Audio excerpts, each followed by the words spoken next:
주님과 함께 가는 놀라운 은혜, 그리고 나도 찬양을 하고 싶다라고 하는 그런 마음의 감동이 있기를 바랍니다. 지원도 하시고 함께 하시면 좋을 것 같습니다. 오늘 말씀을 통해서 믿는 자의 특권, 영접하는 자의 특권이라는 제목으로 말씀을 나누고자 합니다. 창세기 1장 2절에 있는 말씀을 잠깐 보면 이런 말씀이 있습니다. 땅이 혼돈하고 공허하며 흑암이 깊음에 있고, 이렇게 창세기 1장 2절 이렇게 시작을 하고 있습니다. 혼돈한다는 것은 형태가 없다는 것이죠. 혼돈한다는 것은 형태가 전혀 없는 겁니다. 그냥 폼이 없다고 한다는 것이죠. 그 다음에 공허하다는 것은 비어 있다는 뜻이고, 그다음에 흑암이 깊음에 있다는 것은 어둡다고 한다는 것이죠. 혼돈하고 공허하고 어두운 가운데 있는 세상에 하나님께서 빛을 주신 거죠. 그 빛을 주셔서 이 땅에서 혼돈했던 땅이 이제 질서가 생기고, 공허했던 곳이 이제 뭔가 차게 되고, 하나님의 사랑으로 차게 되고, 어둠으로 가득했던 세상이 이제 빛으로 가득 차게 돼서 환하게 되는 그런 일들이 있게 되었던 겁니다. 바로 오늘 말씀과 그 말씀을 이어서 보면은 이 땅에 실질적으로 눈으로 보였을 때, 눈으로 봤을 때 공허하고 질서도 없고 어두웠던 그 땅에 빛이 있으면서 빛이 밝게 비춰져서 환하게 됐던 것처럼, 영적으로 어두워 있는 이 땅에, 하나님 섬기지 않은 이 땅에 참빛이신 예수 그리스도를 섬기지 않는 사람들에게 참빛이신 예수 그리스도께서 오셨고, 그 오셔서 그 빛을 우리가 알게 됐을 때, 우리가 하나님 섬김 나갈 때 그 빛을 받아들이게 되면 우리가 새롭게 변화된다는 것을 여기서 볼 수가 있습니다. 바로 빛이 없는 상태에서 빛이 있는 상태로 변화가 됐기 때문에 그런 일들이 있는 거죠. 빛을 보면 많은 정보를 얻을 수 있습니다. 태양빛은 여기서 태양까지, 지구에서 태양까지 거리가 대략 1억 5천만 킬로미터 정도의 거리가 떨어져 있습니다. 그래서 빛의 속도로 빛이 태양에서 지구로 와도 대략 8분 10초, 8분 20초 정도의 시간이 걸린다고 합니다. 우주에 많은 빛이 있죠. 그 빛을 보면 많은 사람들은 그냥 밝다, 반짝반짝 빛난다 이렇게 표현할 수 있겠지만은 이제 과학을 하는 사람들은 말씀드린 저는 이제 그 우주 쪽을 했으니까 지구과학이나 천문학이나 물리를 하는 사람들을 보면은 그 빛을 보면은 뭘 알 수 있냐? 그 별의 온도를 알 수 있습니다. 그 별에서 나오는 빛의 색깔을 보면은 이게 몇 도가 됐는지 알 수 있고, 그 몇 도가 되면은 그 몇 도를 유지할 수 있을 만큼의 어떤 물질이 있는지 알 수 있고, 거기서 핵융합이 어떻게 일어나는지, 그러면 그 핵융합이 일어나는 결과로 어떤 물질이 생겨서 저기에는 수소가 많은지, 저기에 헬륨이 많은지, 탄소로 되어 있는지, 흔히 말하는 다이아몬드로 되어 있는지, 이것을 정보를 찾아낼 수가 있습니다. 빛을 연구하면 그런 걸 찾아낼 수가 있겠죠. 참빛이신 예수님을 연구하고 참빛이신 예수님을 알고 나가게 되면 또 다른 정보를 얻을 수 있습니다. 즉 우리가 구원을 얻을 수 있다고 하는, 하나님의 사랑을 받을 수 있다고 하는, 하나님의 자녀가 되는 특권을 얻게 돼서 그 특권의 삶을 살게 되면 하나님께서 우리의 삶의 모든 것을 인도해 주신다고 하는 그런 정보를 얻을 수 있게 되는 거죠. 그런 정보를 못 얻는 것은 우리가 아직 예수 그리스도를 깊이 섬기지 못하기 때문에 그렇습니다. 참 빛이신 예수 그리스도를 우리가 확실히 모셔드려야 되는데, 그런 빛이신 예수 그리스도를 완전하게 모셔드리지 못하게 되면 우리 역시 그런 정보를 희미하게밖에 얻을 수 없다고 한다는 것이죠.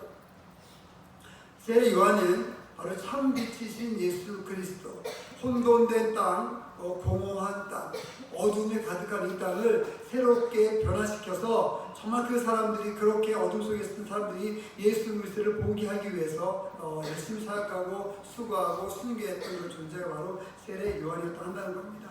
죄의 커튼을 제거했던 거죠. 하나님을 봐야 되는데 태양을 보려면 밖으로 나오든가 아니면 내 집에 있는 커튼을 열어 젖혀야지 태양을 볼 수 있는 것처럼, 사람들이 예수 그리스도를 보려면, 하나님을 보려면 죄악이라고 하는 커튼을 벗어야 되거든요.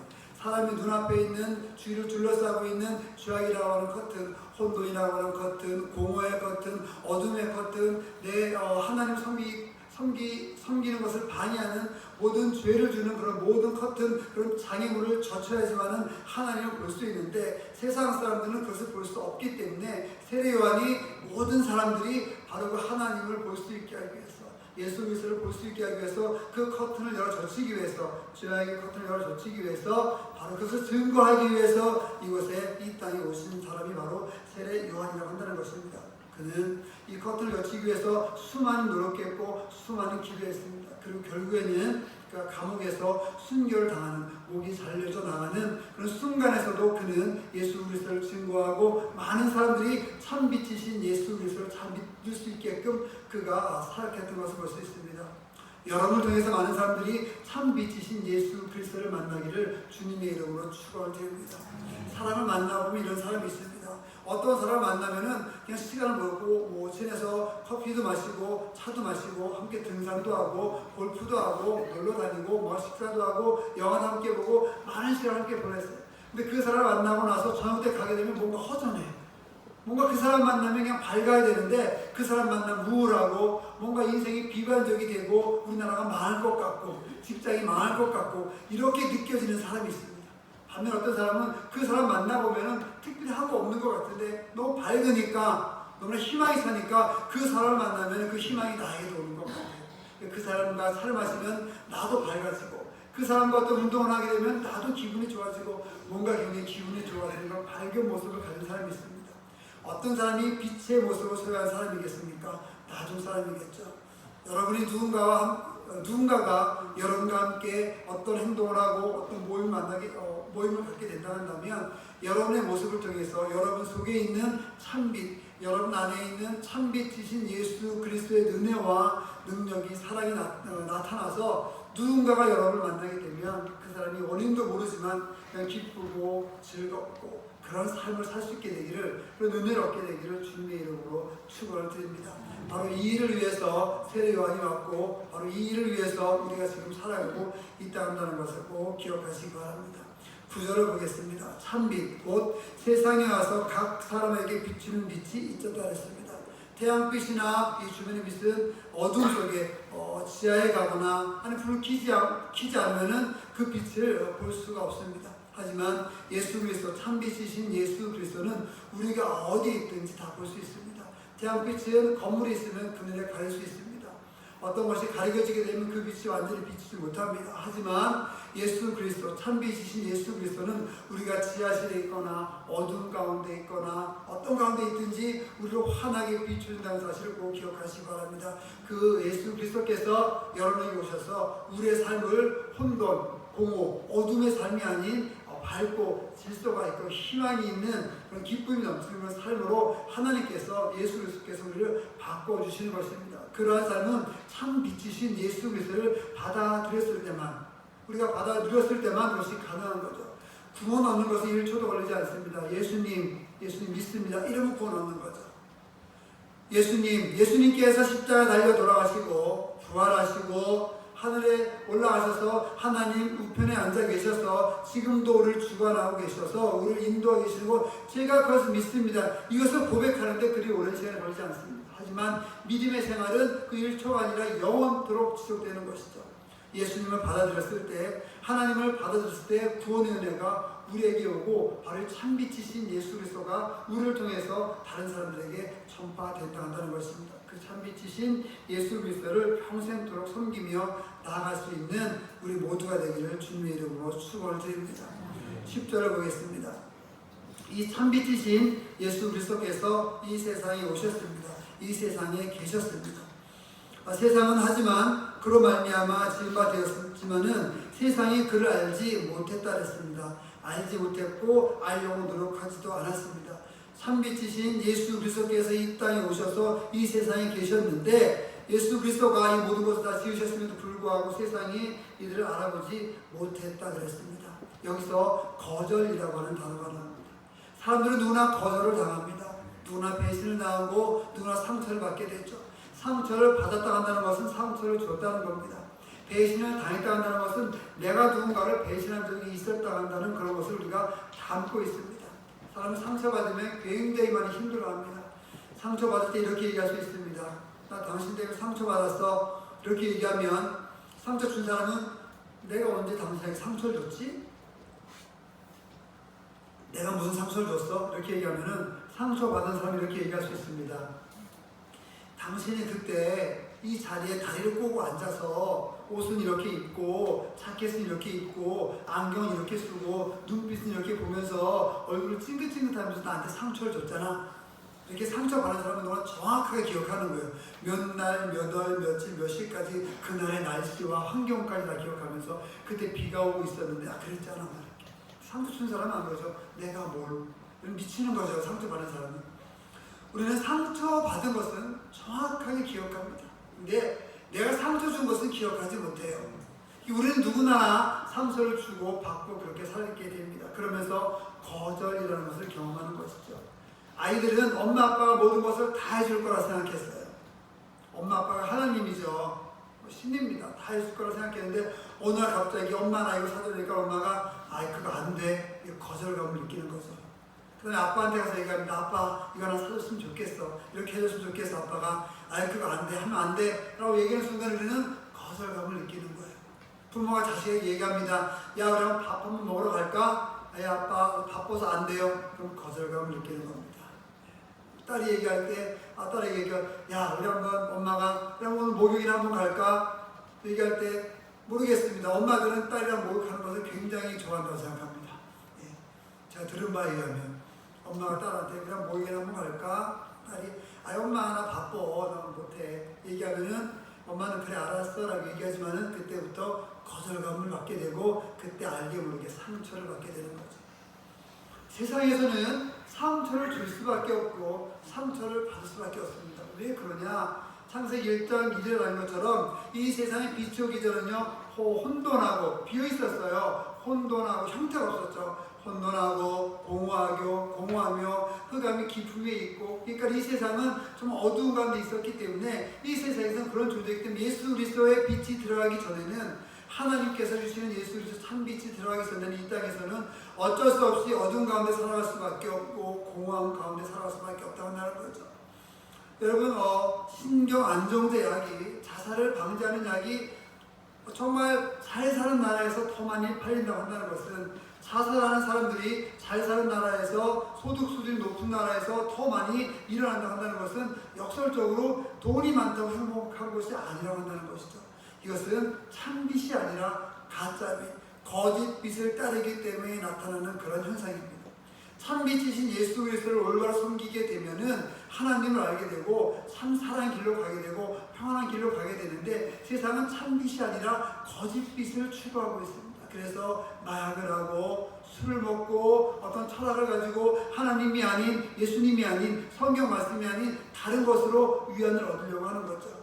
참빛인 예수 그리스도를 섬기고 나가야 되는데 그것을 거부하고 다른 것으로 자기들의 위안을 삼는 겁니다. 왜 그러냐면은 거짓빛은 자기를 공격하지 않거든요. 참빛은 자기를 공격합니다. 예를 들면 이런 게 있습니다. 어떤 정직한 신입사원의 회사에 들어갔습니다. 그 사람은 정말 정직해서 누구라도 인정하는 정말 착한 사람이었어요. 그런데 그 회사에 이렇게 가정해 보시기 바랍니다. 그 회사에 있는 사람은 정직하지 않았어요. 요즘 공무원들이 그런 거 있다고 그러죠. 본인이 야근하지도 않았는데도 불구하고 야근했다고 시간을 적어내서 수당을 타가는 일들이 있습니다. 우리 세금으로 타가는 거죠. 답답합니다. 일하지 않았음에도 일했다고 써놓고 이렇게 해서 야근 수당을 타갑니다. 근데 그곳에 정말 정직한 사람이 신입사원이 들어왔어요. 와가지고 어떤 선배가 딱 1시간 동안 일하지 않는데 그냥 나왔는데 1시간 동안 야근했다고 생각 달고 가요. 그래서 신입사원이 아니 선배님 이렇게 하면 안 되는 것 아닙니까? 우리가 일하지도 않았는데 어떻게 일합니까? 했다고 씁니까? 라고 이야기하면은 그 선배가 야 너 정말 착하다 이렇게 얘기합니까? 아니죠. 공격하기 시작합니다. 회사에서 쫓아내기 시작합니다. 다른 데로 가라고 얘기하고요. 그게 심해지면 죽이게 돼 있습니다. 그게 바로 가인과 아벨에서 나왔던 거죠. 하나님께 예배를 열심히 드렸어요. 아벨의 제사와 가인 제사는 달랐죠. 희생이 없었던 제사를 가인이 드리니까 하나님께서 받지 않으니까 그만 하나님께 상처를 받았다고 본인이 생각한 거예요. 올바로 다시 삶을 수정해야 되는데. 그래서 아벨을 죽이지 않습니까? 여러분 이 거절감은 누구를 죽이는 거예요. 실제로 죽이기도 하고요. 정신적으로 죽이기도 하고 마음으로 죽이기도 하는 거죠. 교묘하게 사람이 뒤에서 죽이는 겁니다. 이 거절감이 굉장히 이렇게 무서운 것이죠. 바로 이런 것을 제거하고 해결하기 위해서 예수 그리스도께서 이 땅에 오셔서 참빛으로 오셨다고 한다는 거죠. 정직한 신입사원이 왔을 때 정직하지 않은 기존의 사람들은 그를 미워할 수밖에 없습니다. 여러분, 사람들이 왜 참빛을 예수 그리스도를 받아들이지 않느냐? 이런 거예요. 너희는 세상의 소금이다. 소금처럼 살아라. 빛처럼 살아라. 너희 부모를 공경하라. 너희는 거짓말하지 말아라. 너희 모든 것을 다 바쳐 예수님을 사랑하라. 하나님을 사랑해라. 너희가 오리를 가고자 하면 심리까지 가라. 오른밤을 대면 왼밤까지 다 데려라. 너의 겉옷을 잘라면 속옷까지 다 줘라. 이렇게 얘기하니까 그대로 살기 어려운 거예요. 나는 겉옷커녕 내가 이거 더 입고 싶거든요. 나는 겉옷 주기 싫고 속옷도 주기 싫고 나는 맡기 싫고 나는 다른 사람에게 주기 싫은 거예요. 그러니까 예수 그리스도의 말씀대로 살아가려면, 성경대로 살아가려면 내 모든 것을 다 헌신해야 되는데, 내 모습을 다 줘야 되는데 그게 싫은 거예요. 그래서 다른 철학을 맡게 되는 거죠. 그래서 자기 나름의 윤리를 만드는 겁니다. 노세 젊어서 노세 이렇게 얘기하는 거죠. 내가 입는 것이 훨씬 더 좋다고 생각지는 거예요. 그래서 내가 많은 것을 가지려고 하고 많은 것을 축적하려고 하고 다른 사람보다 더 많은 걸 쌓으려고 하고 그런 거죠. 왜? 그것이 나를 지켜줄 것 같으니까. 그것은 나한테 얘기하지 않거든요. 내 가진 모든 것을 가난한 사람에게 다 줘라 이렇게 얘기하지 않거든요. 너는 어떻게 해서든지 돈을 모아라. 어떻게 해서든지 건강해져라. 어떻게 해서든지 다른 사람이 널 업신여기지 않게끔 너 열심히 벌어서 열심히 쌓아라 이렇게 얘기하는 거예요. 미국에서 이민을 가서 살았던 그런 어른이 계세요. 너무나 돈을 많이 벌어서 집이 뭐 몇십억 되는 집을 이렇게 돈을 벌어서 그 권사님이 사셨어요. 굉장히 돈을 많이 버는 거죠. 어르신 일하셨으니까. 근데 그 권사님 어디서 주무시느냐? 돈을 더 벌려고 가게에서 조그만 곳에서 주무시면서 일을 하세요. 이게 무슨 의미가 있겠어요? 집에는 정말 수십억짜리 대저택을 사놓으셨는데 실제로 그 권사님은 장사, 더 많은 돈을 벌려고 그냥 그 가게 한 구퉁이 조그만 곳에서 한 뭐 1m 50, 2m 남짓한 그런 곳에서 주무시면서 일을 하는 겁니다. 그게 얼마나 안타까운 그런 삶이겠습니까? 그렇게 살지는 우리가 살면은 얼마나 아쉬운 삶이 되겠습니까? 여러분 가운데, 우리 삶 가운데 참 빛이신 예수 그리스도께서 오게 되면 우리의 삶은 변하게 되겠습니다. 그리고 그런 삶을 통해서 우리가 하나님께 영광을 돌릴 수 있는 것이죠. 여러분, 참 빛이신 예수 그리스도를 받아들이시기 바랍니다. 여러분, 아무리 많은 것이 있고 아무리 좋은 것이 있을지라도 그것이 예수 그리스도를 증거하는 데 도움이 되지 않는다고 한다면 그것은 우리가 과감하게 버릴 수 있어야 되는 것입니다. 이 참빛이신 예수 그리스도를 전하기 위해서 많은 사람들이 예수 그리스도를 믿게 하기 위해서 살아갔던 사람이 오늘 본문에 나오는 바로 세례 요한이었던 것입니다. 누군가가 여러분의 삶을 보면서 예수를 알게 되고 누군가가 여러분의 행동을 보면서 참빛이신 예수 그리스도를 따라가는 그런 삶을 살 수 있게 되기를 주님의 이름으로 축원을 드립니다. 여러분들 말씀드리지 않습니까? 여러분이 밥을 먹는 것을 보면서 누군가가 예수님을 알게 되었으면 좋겠습니다.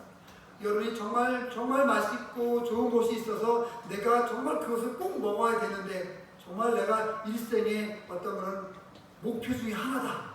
그죠? 버킷리스트 중에 하나다.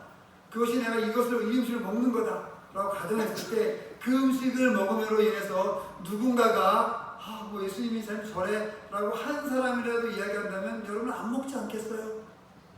그걸 가지고 뭐 한 사람인데 어때 난 먹어야지 이렇게 생각하지 말자는 거예요.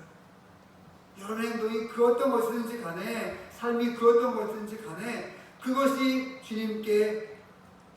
주님을 전파하는 데 도움이 되는지 주님을 전파하는 데 방해가 되는지 그것을 선택하라고 한다는 겁니다. 세례요한은 어떻게 선택했느냐? 내 삶을 다 들여서라도 예수 그리스도를 믿게 하는 것을 내가 목표로 삼고 살아가겠다. 그래서 그가 감옥에 갇혔고 그가 그래서 목이 잘려서 순교를 당하는 그런 길을 택했던 것입니다.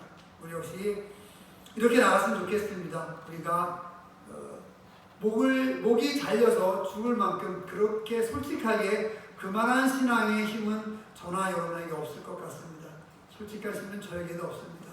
제 목이 잘려지면서 하나님을 전할 수 있는 그런 용기는 아직 없습니다. 물론 그 순간에 되면 하나님께서 그 용기를 주시겠다는 생각을 갖긴 합니다. 하지만 지금은 우리 모두 그럴 만한 거 없습니다. 하지만 작게 날 수 있을 것 같습니다. 내가 말 한마디 하면서 내가 작은 행동 하나하나 하면서 다른 사람에게 참 빛이신 예수 그리스도를 전할 수 있는 그런 행동은 우리가 할 수 있지 않을까 그렇게 생각되어집니다. 그런 결심을 하고 그런 행동을 하며 나갈 수 있는 우리의 삶에서 먹는 것, 자는 것, 걸어가는 것, 걸음걸이 걷는 것 이런 모든 것을 통해서 우리가 예수 그리스도를 얼마든지 전할 수 있다고 한다는 것이죠. 바로 이런 삶을 사는 것이 참 빛이신 예수 그리스도를 전하는 삶이다 라고 한다는 것을 우리가 기억하시고 20절 나오는 것처럼 세상이 예수 그리스도를 알지 못했는데 바로 우리의 삶을 통해서 모든 세상이 모든 사람들이 예수님을 알게 되는 그런 놀라운 은혜가 있기를 주님의 이름으로 축원을 드립니다. 11절을 보겠습니다. 바로 자기 땅이 오매 자기 백성이 영접하지 아니하였으나 이렇게 얘기합니다. 아까 말씀한 것처럼 바로 거절. 사람들은 자신들이 거절당한 경험이 있었기 때문에 예수 그리스도마저도 거절하는 것이죠. 그 거절하는 이유는 자기를 보호하기 때문에 그렇습니다. 예수님 영접하면은 다 버려야 되거든요. 예수님 영접하면은 내 건강도 때론 버려야 되고, 때론 내 재산도 버려야 되고, 때론 내 삶도 다 헌신해야 되고. 제가 알고 있는 선교사님 가운데 몽골에서 선교하는 분이 계십니다. 그 부부는 둘 다 서울대 출신이세요. 그리고 남편은 카이스트에서 박사학위를 받고 받는 순간에 한국에서 일한 것이 아니라 받는 순간에 몽골로 헌신해서 갔습니다. 언젠가 한번 세브란스로 입원해서 간 적이 있습니다. 이빨이 빠져가지고 치료할 수 없어서 그 이빨에 음식을 못 먹으니까 음식을 먹을 때마다 흔히 이야기하는 우리가 솜으로다가 쉽게 볼 수 있는 솜이에요. 솜으로다가 그 이빨 빠진 것을 막고 밥을 먹고 다시 그 솜을 빼내서 양치를 하고 잇몸이 다 해서 문드러지겠죠. 그렇게 선교하는 모습을 보게 됩니다. 많은 사람들이 자신을 내려서 이렇게 선교하고 나가고 하나님의 일을 이렇게 하게 되는 것이죠. 여러분, 우리도 세상 사람들이 하나님을 영접할 수 있도록, 주님을 영접할 수 있도록 우리에게 주어진 그 모든 것을 통해서 하나님의 일을 할 수 있는 그런 삶을 살 수 있어야만 하겠습니다. 믿지 않는 자들에게, 믿지 않는 사람들에게 우리가 어떻게 하나님을 전달할지, 하나님을 이야기할지 깊이 묵상하며 살 수 있어야만 하겠습니다. 예수 그리스도께서 이 땅에 오셨지만 예수 그리스도를 당연히 섬기게 된 사람들이 예수 그리스도를 영접하지 않았다 했습니다. 여러분, 우리는 영접하고 말씀인 것처럼 다른 사람이 영접할 수 있도록 그런 삶을 살 수 있어야만 하겠습니다. 이렇게 사는 이유는 왜 그러냐면 예수님을 영접하면, 하나님을 영접하면 이 죄악의 커튼을 열어 젖히면 많은 사람들이 하나님의 그런 복을, 주님께서 주시는 복을, 그 축복을 받게 될 텐데 이 축복을 받게 되는 것을 차단하는 모든 것들을 없애려고 이런 일을 했기 때문에 그렇다고 한다는 것이죠. 여러분, 이 축복을 차단하는 모든 것들을 다 제하여 버리고 모든 사람이 여러분을 통해서 예수 그리스도를 믿게 되는 그런 사역을 여러분들이 행할 수 있기를 주님의 이름으로 축원을 드립니다. 이런 사람들에게 어떤 은혜가 주어지느냐, 12절 보게 되면 영접하는 자, 곧 그 이름을 믿는 자들에게는 하나님의 자녀가 되는 권세를 주었다 했습니다. 오늘 제목이 영접하는 자의 특권이라고 했습니다. 영접하는 자의 특권은 어떤 특권을 갖고 있습니까? 예수 그리스도를 믿게 되는 것이고 참빛인 예수 그리스도를 받아들이게 되는 것이고 그런 삶을 다른 사람들에게 전하는 삶이죠. 우리가 예수 믿는 특권은 바로 이런 것입니다. 예수 믿었다 했을 때 우리가 장사가 잘 되고, 예수 믿었을 때 우리가 건강이 잘 이루어지고 건강해지고, 예수 그리스도를 믿었을 때 세상 사람들이 보는 그런 엄청난 행복과 엄청난 부와 이런 것을 얻게 되는, 이런 것이 결코 영접하는 자, 하나님 자녀의 특권이 아니라고 한다는 겁니다. 하나님 자녀의 특권은 예수 그리스도를 따라 살고 예수 그리스도를 섬기게 되고 예수 그리스도를 세상에 전하는 삶을, 그런 삶을 사는 것이 영접하는 자의 특권이고 하나님을 섬기는 자의 특권인 것입니다. 우리 이 특권을 잘못 사용하고 있는 것이죠. 우리 이 특권을 잘못 이해하고 있는 것입니다. 여러분, 예수 믿으면 망할 수 있습니다. 예수 믿으면 부도날 수 있습니다. 예수 믿으면 더 어려워질 수 있습니다. 하지만은 우리의 예수 믿는 신앙의 근거를, 신앙의 시작점을, 기준점을 내가 부자가 되고 내 사업이 될 되고 내 자녀가 좋은 대학 가고 내 모든 가족이 잘 되고 여기에 기준을 두고 나아가게 되면 여러분의 믿음은 평생토록 실패할 수밖에 없습니다. 믿음의 시작은, 기준은 거기에 있는 것이 결코 아닙니다. 믿음은 예수님을 보는 겁니다. 믿음은 하나님을 보는 것이고요. 믿음은 내 안에 예수 그리스도가 오는 겁니다. 그게 믿음인 것이죠. 그 믿음을 하나님께서 우리에게 주신다고 한다는 거예요. 바로 믿는 자에게 그런 특권이 그에게 있다고 한다는 것이죠. 여러분, 믿음의 시작이 어딘지, 믿음의 기준이 어딘지를 잘 생각하고 잘 묵상해 보시기 바랍니다. 하나님을 바라보며 나아가게 되면, 예수 그리스도를 믿고 나아가게 되면 그것이 바로 우리의 믿음 생활을 시작하는 것이다. 그것이 믿음의 삶이다 라고 한다는 것을 우리가 잘 이해할 수 있어야만 하겠습니다. 바로 말씀인 것처럼 영접하는 자, 곧 예수 그리스도를 믿고 나아가는 자, 그런 자들에게는 하나님의 자녀가 되는 권세를 줬다 그랬습니다. 하나님의 자녀가 되면 다르게 부족한 것이 없겠죠. 소속이 바뀌는 겁니다. 북한에서 오신 분들이 우리나라 와서 정착을 하게 되면 소속이 바뀌겠죠. 뭐 이름을 바꿀 수도 있고 그렇지 않은 분도 있지만은 뭐 자기가는 주소가 바뀌게 되고 그게 소속이 바뀌게 되는 겁니다. 뭐 같은 나라로 해서 뭐 국적까지는 이야기하지 않지만은 자기가 어디에 있는 소속도 이제 바뀔 수 있습니다. 그런 것처럼 우리가 예수 그리스도를 영접하게 되면 우리의 소속은 이제 이 땅이 아니라 하늘나라에 있는 거죠. 하나님께 있는 겁니다. 여러분의 소속은 바뀌었습니다. 여러분의 소속은 이 땅이 아니라 하나님 나라에 있는 그런 사람으로 바뀌었습니다. 그렇기 때문에 이제 여러분의 신분은 하늘나라의 백성이 되는 거고 하나님의 백성이 되는 겁니다. 그 소속, 그 신분에 맞는 삶으로 우리가 살아갈 수 있어야만 하는 거죠. 그렇게 살려면은 빛에 소속된 삶이 되어야 되는 거죠. 빛에 소속된 삶, 빛을 받아들이는 삶이 어떤 삶입니까? 예수 그리스도를 위해서 모든 것을 바치는 그런 삶이 되는 것입니다. 성경에 있는 수많은 말씀들이 있죠. 그 말씀 믿고 따르고 하나도 버리지 않고 따르는 삶, 그런 사람들이 바로 빛에 속한 사람이 되고 그런 사람들이 영접하는 자가 되는 거고 그런 사람들이 바로 여러분 스스로가 되는 것입니다. 여러분 각자가 그런 사람이 되는 것이죠. 여러분 하나님의 자녀가 되는 권세를 이미 받았습니다. 그 권세를 누리며 살 수 있는 여러분들 되기를 주님의 이름으로 축원을 드립니다. 13절 마지막 보겠습니다. 이는 혈통으로나 육적으로나 사람의 뜻으로 나지 아니하고 오직 하나님께로부터 난 자들이다. 구원을 얻는 것, 영생을 얻는 것, 하나님의 자녀가 되는 것은 인간의 노력과는 상관이 없다고 한다는 거예요. 인간의 족보나 인간의 생각이나 어떤 인간의 노력으로는 아무 의미가 없고 오직 하나님의 뜻으로만 가능하다. 즉 영접하는 자, 하나님의 자녀가 되는 것, 구원을 얻는 것은 하나님의 뜻이다. 이것도 하나님의 전적인 뜻이다. 이렇게 얘기하는 겁니다.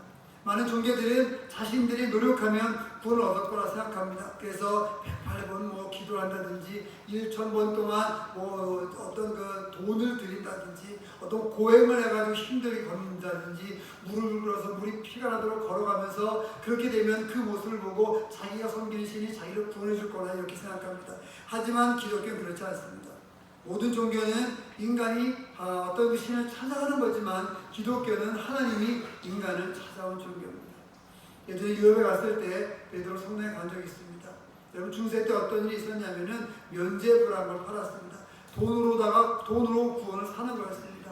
뭐 재밌게 표현하면 그런 거죠. 이 교회에 큰 헌금함이 있어요. 헌금함이 있는데 거기다 헌금을 딱 넣어서 동전을 딱 넣어서 동전에 땡그랑하면 그 소리를 통해서 그 사람이 지옥에서 천국 간다는 거예요.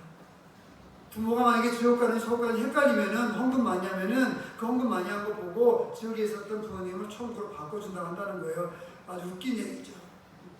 그렇게 해서 돈을 벌어서 지는 게 베드로 성당입니다. 베드로 성당 가보면 지금 더 많이 어렵겠죠. 그 계단 올라가면서 베드로가 있는 그런 사람들이 베드로 이렇게 있는데 그 베드로의 발을 이렇게 쓰다듬으면서 이렇게 베드로가 훌륭한 수준이었으니까 이렇게 올라갑니다. 성당은 베드로를 일대 교황으로 보거든요. 그러니까 얼마나 많은 사람들이 그 올라가면서 그 동으로 만든 그 베드로상의 다리를 만졌는지 다리의 발가락이 다 없어졌어요. 궁금하면 한번 가보시기 바랍니다. 돈 모아서 사실인지 아닌지 사진 찍으시기 바랍니다. 다 없어. 지금은 더 많이 다 없었겠죠. 그렇게 면죄부가 돈을 막 가르치죠. 가르칠 때 루터가 어느 순간 깨달았습니다. 이게 아닌데. 그때 사제들이 무릎을 꿇고 막 기어 올라갔다고요. 무릎을 꿇고 막 기어 올라가면서 무릎에 피가 나고 그러면 뭔가 구원 얻은 것처럼. 어느 순간부터 깨달은 겁니다. 하박국 때 말씀을 깨달았어요.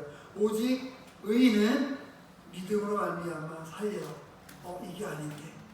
면죄부 이게 아닌데, 무릎을 꿇고 계단을 올라간다고 예수님이 나를 구해준 것 아닌데 그때 깨달은 거죠. 그래서 여러분이 공부했던 것처럼 95개의 반박문이 게시가 되고, 그래서 루터, 칼빈, 쥐잉글리, 존 낙스 이런 사람들에서 거대한 종교개혁이 시작되고 수많은 사람들이 죽어왔습니다. 성경에 기록되지 않은 수많은 사람들이 이 종교, 이 신앙 때문에 핍박을 받고 죽어가고 고통을 당하고 그러면서 신앙을 지켰죠. 그래서 나온 이 개신교에서 개혁교회 이렇게 얘기합니다. 리폼드 이렇게 얘기하는 거예요. 그래서 우리는 개혁했다. 다시. 그래서 여기 있는 것처럼 우리 개혁교회 못 돌아갈 거예요. 성경으로 돌아가자. 이게 바로 이때 나온 거예요. 성경으로 돌아가자. 오직 믿음으로, 오직 말씀으로, 오직 은총으로, 오직 하나님께로 돌아가야지 행동을 통해서 구원을 얻을 수 없다. 이렇게. 그래서 13절에 그 연결 보면 그런 거죠. 우리가 구원 얻는 것은 내가 아무리 무릎 꿇고 기어가서 무릎이 다 달아없어서 피가 나도 그것 때문에 하나님이 우리를 보내주신 것이 아니라고 한다는 거예요. 우리가 100억을 헌금했다고 하나님이 보내주신 건 결코 아닙니다. 하나님은 거짓말이에요. 여러분, 거짓말하고 도둑질하고 성경금에 가서 그 성경금이 성경에 쓰이겠어요? 하나님은 그런 하나님이 아니라고 한다는 거죠. 내가 아무리 노력하고 내가 아무리 수고해도 내가 혈통으로나 육적으로나 내가 하고자 하는 그 어떤 인간의 생각으로 아무리 노력해도 내가 구원을 얻을 수 없고 그런 것들로는 하나님의 은혜가 나타나지 않는다고 한다는 거예요. 그것은 전적으로 하나님의 은혜고 하나님의 뜻으로만 그 모든 것이 이루어진다고 한다는 것이죠. 그리고 그걸 깨닫고 나갔으면 좋겠어요. 새벽 예배도 계속 말씀드리고 수요 또 금요일도 계속 반복해서 드릴 말씀이 있는데, 여러분이 예배 드린다고 하나님이 여러분을 구원해 준다고 절대 착각하지 마시기 바랍니다. 여러분이 이 시간에 와서 예배한다고 구원해 주시는 것 아니에요.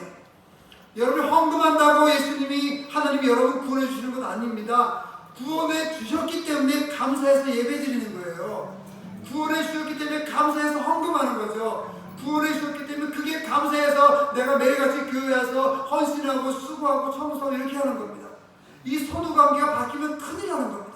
그 선후관계가 바뀌면은 50년 신앙생활 했어도 60년 신앙생활 했어도 여러분 한 달의 신앙생활을 60년 동안 반복한 것밖에 안 됩니다. 그거 기억하시기 바랍니다. 그렇기 때문에 여러분 주일날 예배하는 거 중요합니다. 그리고 집에서 기도하는 건 너무나 중요합니다. 교회에서도 기도하고 집에서도 기도하시고 사업장에서도 기도하시고, 새벽에 내일 나오신 분들이 이 말씀을 아마 20번은 들었을 겁니다. 여러분이 선후관계를 결코 바꾸지 않으시기 바랍니다. 모든 것은 하나님의 전적인 은혜예요. 그래서 우리 장로교회가 칼빈주의가 바로 칼빈에서 얘기하는 전적인 은혜, 전적인 부패를 우리가 성경에서 이야기하신 것을 믿고 나가는 것입니다. 여러분, 우리가 하나님께서 하나님 뜻에 따라, 전적인 뜻에 따라 여러분을 구원해 주셨다는 거, 여러분 사랑해 주셨다는 거 꼭 기억하며 나갈 수 있기를 바랍니다. 그래서 하나님의 뜻으로 우리가 모든 것이 우리에게 은혜가 주어졌다 한다는 것을 꼭 기억하여서 인간의 생각이나 인간의 유전이나 가문이나 생활이나 습관이나 모든 것 상관없이 오직 전적인 하나님의 뜻에 의해서 우리가 구원을 얻었고 우리가 모든 것을 다 받아들였다 한다는 것을 꼭 기억하시기 바랍니다. 여러분, 예수님을, 하나님을 거절하지 마시기 바랍니다. 오늘 복음을 통해서 마무리하면 하나님의 뜻은 모든 사람이 예수님 믿는 겁니다. 그 뜻을 실현하는 여러분들 되시기를, 새벽기회가 되고 우리 모두가 되기를 주님의 이름으로 간절히 축원을 드립니다. 기도하겠습니다. 하나님 아버지 감사합니다. 주님께서 함께 해주심을 아버지 감사드립니다.